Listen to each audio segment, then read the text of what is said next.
It's George Kingsnorth, he of Gullion Media and U3.tv. U3.tv. And George and I have known each other 30 years, I 30 suppose. years, yeah. And then we lost each other for a long time. And suddenly a man emerged into my life who was able to publish books. And we're working on the books together. That's very, very good. But yeah. George, we're both BBC provenance. We go back there.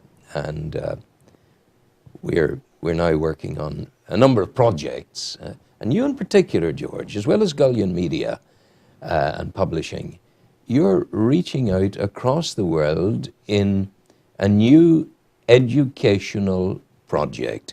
And it's teaching people really the science and to some extent the art of making films. Mm-hmm. Yeah. You note my when I said there, certainly the science, absolutely. Maybe the art, yeah. Because you can put the science into people, but not the art. Not the art. Well, I have taught people to draw. Wow. And I think people can learn. There's a psychological barrier that people have, that they think that they can't do something because what they learned at school put them off art. But I think I had a little gift of drawing when I was younger, really? But if you don't practice, you can lose it. So I'm relearning how to draw, and hopefully soon how to paint again. Goodness gracious! So those are activities that, yeah. and it's. I mentioned to you earlier that I met up with a group of artists, animators in Belfast recently, and one of the people attending was a model who's a professional, the island's only professional model. For life drawing yes. And figure work, and anybody that's interested in character animation, they need to understand the process of drawing the human figure. Because if you don't get it right, proportions go doodally and all sorts of things. So it's an area that I'm going to be exploring again. I studied in SRC part-time. That's the Southern Regional College. Southern Regional College. I did one of their life drawing classes for a year, just to brush up on the technique, and it's something you need to keep practicing. It is hard work. I think a lot of artists do have a fear that they won't be able to continue drawing. Maybe that's the last one they could ever do. Yeah. So yes. there can be a fear of actually approaching a canvas and doing something. Yeah. So it's kind of letting go. I had an unusual enough artistic experience, and I share it with you. I've done 2 canvases in my life. Not very large, but that. Oils. Yes. And the first one is a seascape, and that was it. The second one was narrow water castle in silhouette, looking out to sea. There's a purpose of telling you this, by the way. Divine intervention is at the back of this. Yeah. And there, you see the lock opening up beyond the narrows. Yeah. And you're seeing the darkness of the castle. You're seeing the orange of the sky. Yes. And the dark of the sea. Yeah. And I put it, having done it, against the wall and left it there a little while. And I was moving furniture around and it lifted a chair. And I hadn't realized that I'd touched the canvas with the leg of the chair, the bottom of the chair leg. Next morning I looked at it. And I had a sailing boat in the darkness. A sailing boat in the darkness. Yes. And the sailing boat was the point at which the chair bottom had scraped the canvas and taken the paint off back to the white.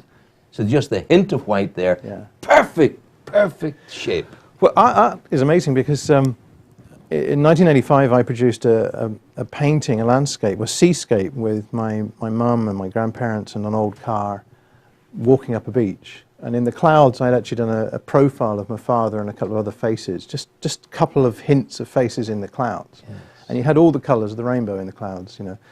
And my mother-in-law, before she passed away, would come in and sit down for breakfast, and she would look at the picture and she would say, "George, there's a face there in the clouds, and there's another one over there."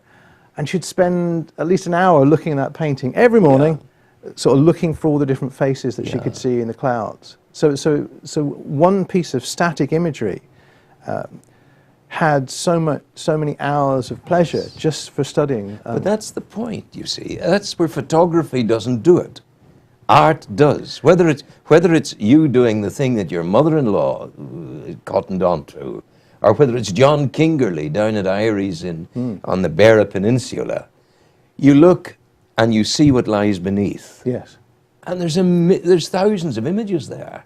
Well, I once went to an exhibition, and there's this lovely illustrative image of a figure. Because the way my eyes work and I recognize faces, and it's how they use cameras now to recognize faces, I actually saw another face that looked as powerful as the actual main image, and I told it to the artist, and he says, "Oh no, the painting's ruined now because all I can see now is that face." I remember going at the time of the death of my sister.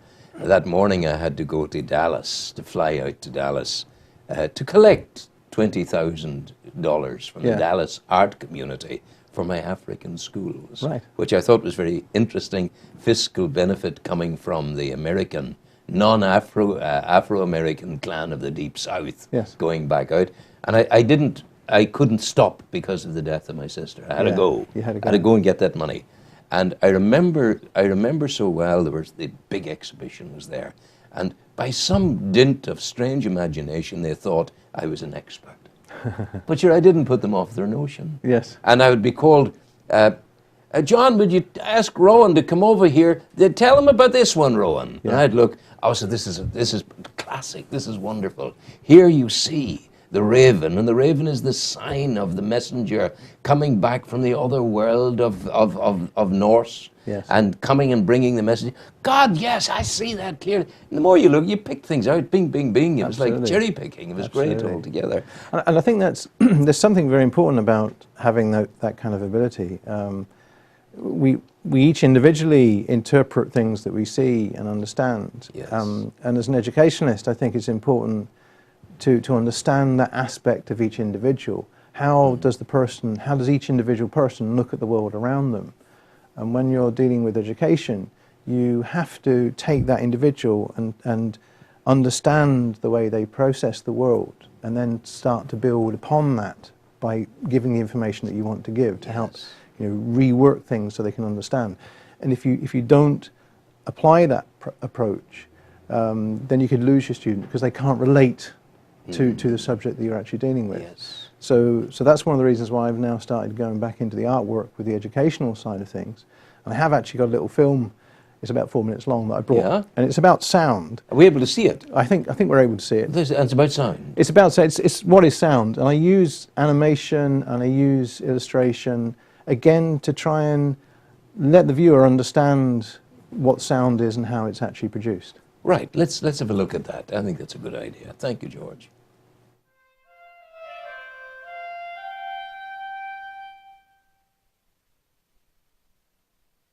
By the end of this session, you should have a better understanding of what sound is and how it is produced. Imagine a membrane, such as the surface of water. If a drop falls into it, a ripple is sent across the surface. Sound waves operate in the same way, but are caused by changes in air pressure. A single wave has two parts, compression and rarefaction. This happens when a vibration disturbs the air, causing an upward motion, which is compression, followed by a downward motion, which is rarefaction. One wave consists of both upward and downward motions. Compression is also called the crest and rarefaction the trough. The height of each crest and trough determines the amplitude, which defines how loud it sounds. This is measured in decibels. When two waves are combined with the same amplitude and frequency, the amplitude is doubled. In other words, it's twice the volume. If two waves with the same amplitude and frequency, but opposite crests and troughs are combined, they cancel each other out. Sound travels at approximately 750 miles per hour, or 1200 kilometers per hour, depending on the temperature and humidity of the air, which corresponds to 330 meters per second. Frequency consists of the number of complete crests and troughs occurring in 1 second. This is measured in hertz. So 20 cycles per second equals 20 hertz. The frequencies the human ear is sensitive to range between 20 hertz and 20 kilohertz, or 20,000 cycles per second. This changes as the person grows older, with the range growing shorter.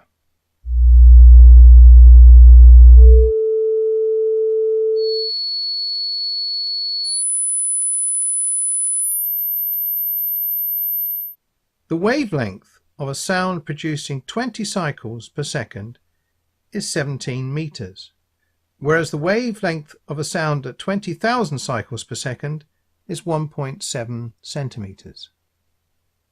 Acoustics in sound recording is defined as the way an environment affects the quality of sound. Some buildings help to amplify sound, such as cathedrals and theatres. Other places, such as an office, can dampen the volume of audio because the walls can absorb sound waves. Reverberation is caused when a sound wave bounces off a surface and travels in another direction. Certain objects will absorb the energy from the sound wave, such as curtains and clothing. In this session we have looked at what sound is and how it is produced. Earlier in this tutorial I played a range of tones from 60 Hz to 14 kHz. Download a copy of Audacity, an open source audio editing package, and install it onto your computer. Click on the Generate menu, then Tone. A new track will appear and a small window called Tone Generator. The default frequency is 440 Hz. Click OK, then play the track to listen to the tone.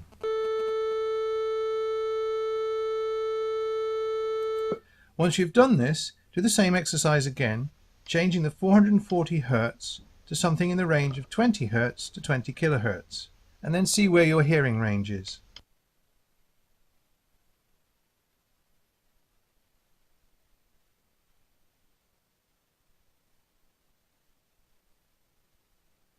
Yes, that's interesting, George. That's been made with all the sophistication that you see there, up in Drummondtee. Up in Drummondtee. Yeah, at U3 Television. U3 TV. Yes, UTV.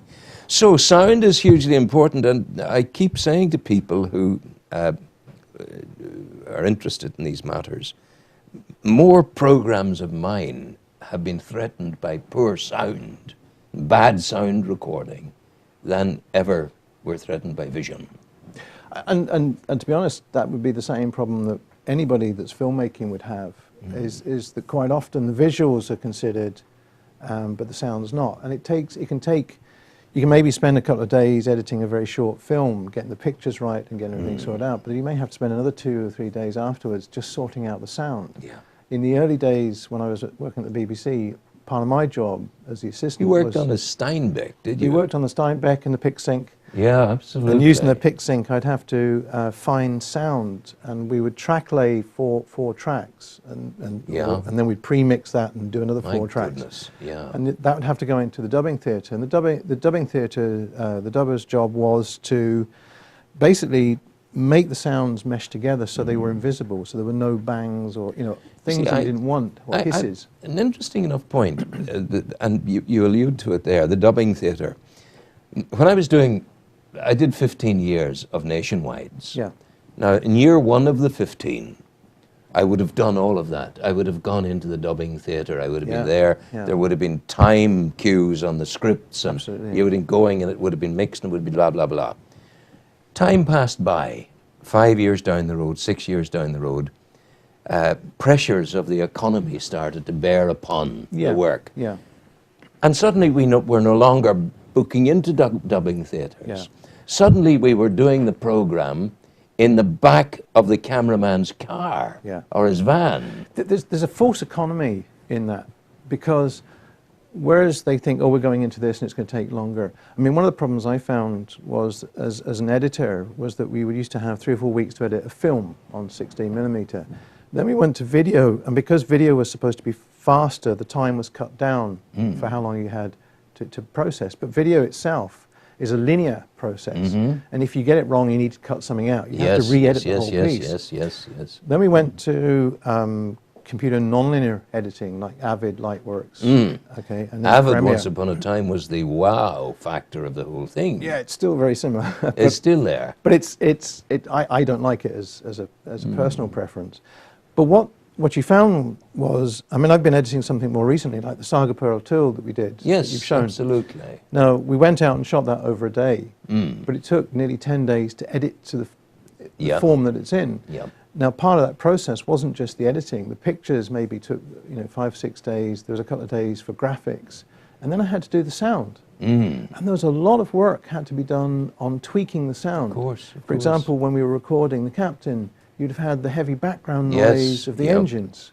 Is it a crude perfection to believe that in that situation where you're doing an interview with the captain and there's the background noise of the ship, is it too crude to suggest that you bring the mic very close to your mouth so that you're picking him up and you're going and you're excluding the background noise? Is that a rough way of doing it? Well, the closer the microphone is to you, you still do have background noise, but because the dominant sound is going to be the person talking, then you can lower the levels down so that you're getting mostly the speaker, but the background noise is still going to be there. And desirable up to a point when you want ambience. Yeah. Now there is a feature in a lot of nonlinear editing systems where you can reduce the background noise. So what you need to have is at least 4 or 5 seconds of the background noise with nobody speaking. Yes. So if you're shooting something, the best practice would be to tell your interviewee that basically you want 5 seconds before you start talking. Yes. So the camera starts to roll, director says action if there is a director, and you count 5 seconds in your head, and that gives you a background noise that you can use then to reduce the sound, because the way it works is that because you create these two signals, they can actually cancel each other out. Yes. But again, you have to be very careful how much you reduce the background noise, because it is actually affecting the quality of the sound of the person talking. So again, it's about using quality microphones, and quality microphones cost a lot more money. More directional microphones that only take just what's in front of them and nothing from the side and nothing from the back. And George, this is something that you are putting out to the world at the moment. Your clients are in Australia, they're in America, they're all over the place. They're in India and Africa. India and Africa as well. Yes, they're all over the place. We're blessed with this new internet time, aren't we? The only difficulty, I think, sometimes with the likes of that is although I enjoy putting the pieces together and it is something that people can do in their own time, you do get less interactions. So it's not so easy to discern how well the person is actually learning. So I would encourage lecturers and teachers to use this material as part of their classroom activities. So this can teach the theory, then they get the doing part because they're there with the students. You know, it gives them more chance to do things and to practice. George Kingsnorth of U3 Television, and it's a pleasure having you here, telling me about these things. And this man is taking teaching to an entirely different plateau.